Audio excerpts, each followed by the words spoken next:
तो दोस्तों बात है 2010 की। अरविंद गुप्ता नाम के एक इन्वेस्टर जो कि स्टॉक मार्केट को एनालाइज करते थे, अलग अलग स्टॉक्स को देखते थे फंडामेंटली और रिसर्च करके अपने पोर्टफोलियो में डालते थे। लॉन्ग टर्म इन्वेस्टिंग करना बिलीव करते थे, तो एक तरीके से फुल टाइम इन्वेस्टर बन चुके थे। अब इनके पास मल्टीपल स्टॉक्स थे, उनमें से कुछ स्टॉक्स का नाम था फॉर एग्जांपल ICICI बैंक और वीडियोकॉन। इन पे इनकी लगातार नज़र रहती थी। जो एक इन्वेस्टर होता है ना, स्टॉक्स को अपने पोर्टफोलियो में डाल के बस छोड़ नहीं देता, वो रेगुलरली मॉनिटर करता है कि बैंक क्या कर रहा है, जिस कंपनी में इन्वेस्ट किया है वो एग्जैक्टली अपने आप को ग्रो करने के लिए क्या कर रही है। अरविंद गुप्ता ने देखा कि ICICI बैंक वीडियोकॉन को अलग अलग तरीके से लोन दे रहा है, बार बार लोन दे रहा है। 3,000 करोड़ से भी ज़्यादा के लोन दे चुकी थी।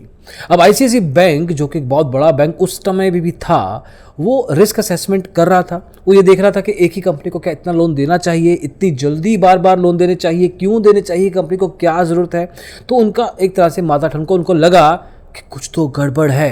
एट द सेम टाइम इन्होंने आगे चल के ये विसल ब्लोअर भी बने। इन्होंने पर्दाफाश करने की कोशिश भी की, RBI, ED, PMO तक को चिट्ठियाँ लिखी, लेकिन कुछ ना कुछ बात रुक जाती थी, मतलब आगे नहीं बढ़ पाया केस। अरविंद गुप्ता के नाम के इन्वेस्टर ने किस तरह से ICICI बैंक की MD और CEO चंदा कोचर की रातों की नींद हराम कर दी, उनकी जिंदगी की काया पलट कर दिया, ये इस वीडियो में देखने की कोशिश करेंगे। तो आइए।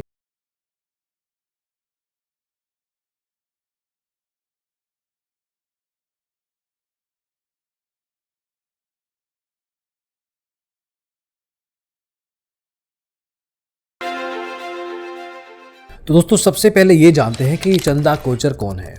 ये ICICI बैंक को ज्वाइन किया इन्होंने 1980s में, बहुत पहले की बात है, मतलब 30-40 साल हो चुके हैं जब उन्होंने ज्वाइन किया था, और बहुत ही छोटे लेवल पे पोजीशन पे ज्वाइन किया था। लेकिन उस टाइम पे ये एक वुमेन एम्पावरमेंट की पोस्टर गर्ल बन गई कुछ ही सालों के अंदर। 1990s में ICICI बैंक को एक बड़ा ब्रांड बनाने में इनका एक अच्छा खासा हाथ रहा, एक अच्छा रोल निभाया इन्होंने। 2001 में इनको एक बड़ा डायरेक्टर पोजीशन भी दिया गया। आगे चल के 2007 में इनको CFO, चीफ फाइनेंशियल ऑफिसर और जॉइंट मैनेजिंग डायरेक्टर का ओहदा भी दिया गया। मतलब एक तरीके से पैसा कंपनी में कहाँ से आ रहा है, बैंक कहाँ दे रहा है लोन, जो चीफ फाइनेंशियल ऑफिसर होता है ना, उसको कंपनी के आने जाने, पैसे लेना देना सब कुछ पता होता है। इनफैक्ट उसका रिस्पॉन्सिबिलिटी यही होता है कि किताबें, फाइनेंशियल बुक्स सब कुछ सेफ रहे। तो ये 2007 में इनको CFO बनाया गया। 2009 में इनको कंपनी का CEO, बैंक का CEO, मतलब जो मेन हेड होता है ना, चीफ एग्जीक्यूटिव ऑफिसर, वो बना दिया गया। और इंडिया के किसी भी बैंक को हेड करने वाली उस समय ये इंडिया की सबसे पहली महिला थी। और यही नहीं, 2015 में इनको पद्म भूषण का अवार्ड भी मिला। एक अच्छा खासा ओहदा होता है, एक अच्छी खासी रिस्पेक्ट होती है भारतीय सरकार के द्वारा जो इनको मिली। इनको उसी साल दुनिया के सबसे ज़्यादा इन्फ्लुएंशियल लोगों की लिस्ट में, जो टॉप 100 लोग हैं पूरी दुनिया में जो इन्फ्लुएंस करते हैं दुनिया को, उस लिस्ट में इनको शुमार किया गया। दुनिया की 100 सबसे ज़्यादा पावरफुल औरतों में इनका नाम था उसी साल। आगे चल के इंडिया की सबसे ज़्यादा पावरफुल औरतों में दूसरे नंबर पे फोर्ब्स ने इनको रैंक किया। इसके अलावा Woodrow Wilson award for global citizenship, मतलब दुनिया की सिटीजनशिप मिलने वाली दुनिया की ये एक दूसरी औरत थी। हिलरी क्लिंटन को मिला था और पहली भारतीय महिला थी। मतलब इज्जत, तवज्जो, बहुत एक तरीके से फेम, ग्लैमर दुनिया में इनको मिला, रिस्पेक्ट मिली, लेकिन हजम नहीं कर पाई। दिक्कत क्या थी? जून 2000 से लेके अक्टूबर 2011 तक ICICI बैंक ने वीडियोकॉन को 6 अलग अलग समय पे लोन दिए। ये अच्छे खासी अमाउंट के लोन थे, तो ठीक है, कोई बात नहीं, बिजनेस को लोन बैंक देते हैं, इंटरेस्ट रेट जो कमाते हैं। और इन लोन्स को अप्रूव करने वाली कमेटी में चंदा कोचर भी थी, और उस कमेटी को एक तरीके से अच्छे खासे लेवल पे इन्फ्लुएंस भी किया। चलो यहाँ पे भी कोई खास डाउट नहीं आता। लेकिन वीडियोकॉन को जो चलाने वाले MD थे, जो बड़े बड़े मालिक थे, उन्होंने एक कंपनी को पैसा दिया। उस कंपनी का नाम था NRL, new power renewables limited.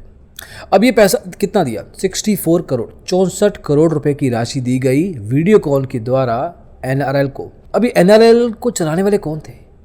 Chanda Kochhar के हस्बैंड दीपक कोचर।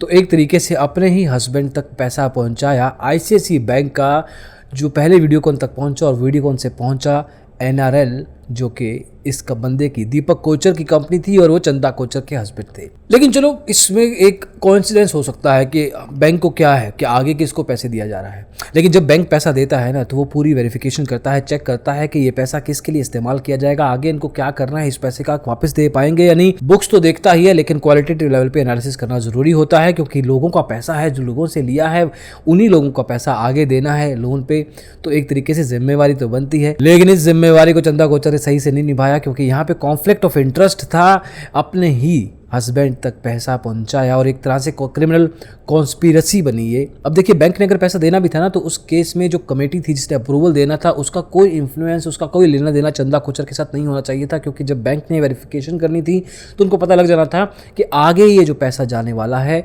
ये NRL को जा सकता है, ये एक वेंडर है जो कि पहले से काम करता रहा है इनके साथ। तो एक तरीके से यहाँ पे एक बहुत बड़ी दिक्कत थी। अब इसमें बड़ी दिक्कत क्या है, आपके लिए दिक्कत क्या है?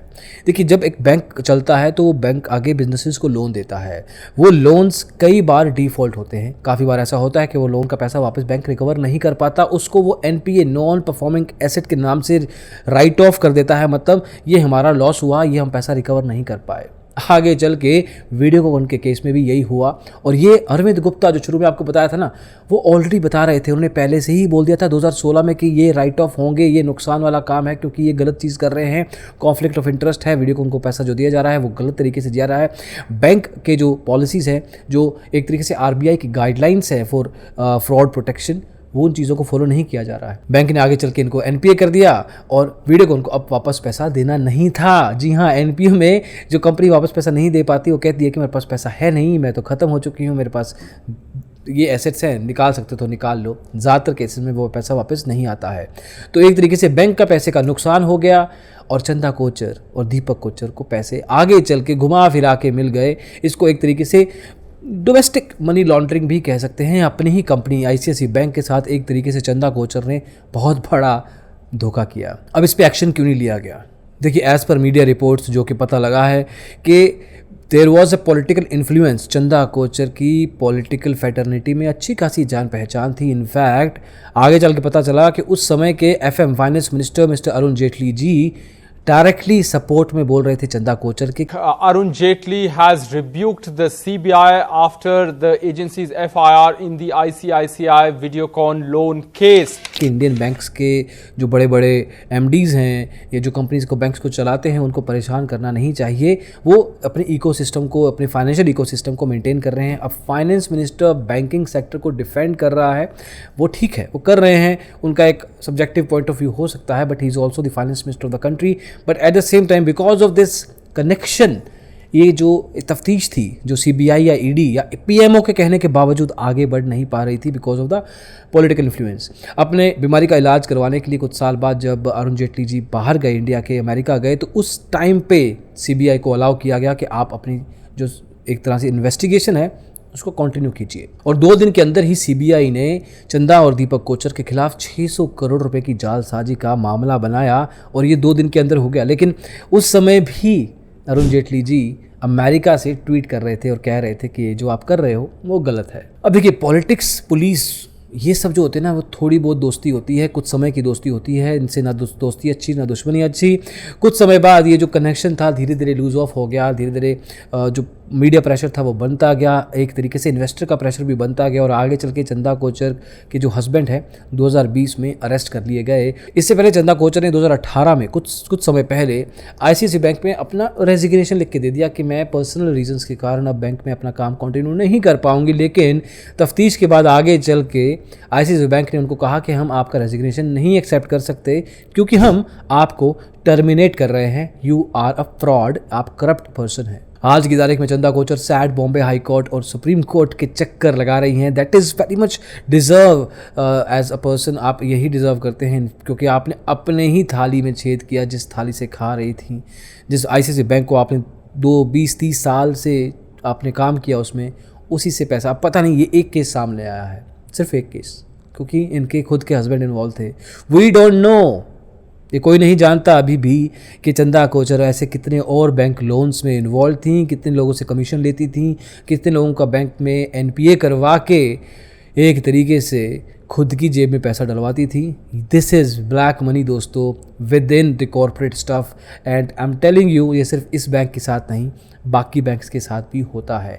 टॉप मैनेजमेंट पे होता है। एक छोटा इंसान, एक नॉर्मल कॉमन इंसान, आम आदमी जब बैंक में लोन लेने जाता है तो उसको कहा जाता है कि कोई ना कोई कोलेटरल रखिए, नहीं तो आपका लोन एप्लीकेशन का रिजेक्शन आ जाएगा। और इस केस में अगर आप एक बड़े बड़े इंसानों को जानते हैं ना, आप कमीशन सेट कर लीजिए, आपको लोन मिल जाता है।